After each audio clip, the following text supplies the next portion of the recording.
I'm going to show you how to get a sprite moving continuously and have it bounce off the wall.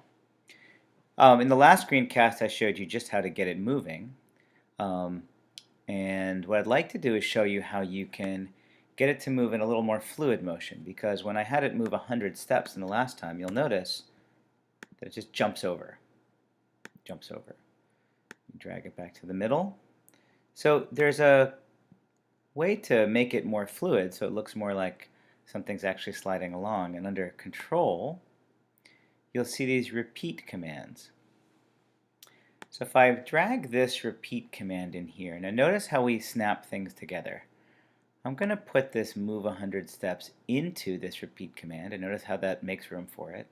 And now I can drag that up here. This is going to repeat 10 times, moving 10 steps, which is really the same thing as moving 100, but watch the difference when I do it with the repeat command. It's a little more fluid. Okay. Now I'd like to have it keep going not just 10 times, but maybe I'd like to have it go forever. So now instead of the repeat 10 times, I can drag the forever. So I'm going to move the 10 steps out of here into the forever command.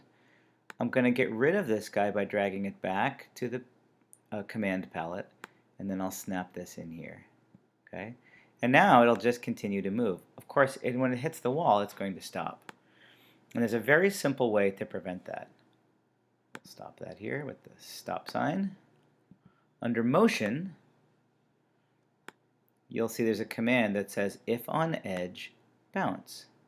So I need to put that inside the forever command. Otherwise, the program will never see that, and I'll show you the difference. Click the flag.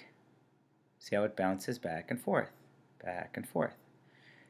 Now you'll notice it's doing something a little bit odd as it's bouncing back and forth. You'll notice that it seems to be jumping down. And that has to do with, it's a little bit complicated to explain, but it has to do with the way the program views the sprite. It doesn't just view it as a small object, it views it as the entire palette.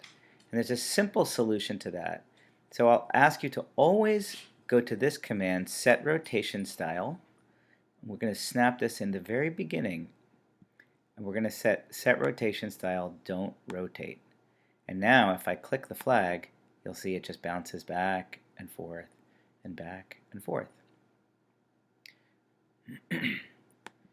Now if I want to speed it up, I can just have it move more steps each time. Let's have it move 20 steps. You'll see now it goes a little bit faster. Or if I'd like to move it slower, I can move it 5 steps each time, and that slows it down.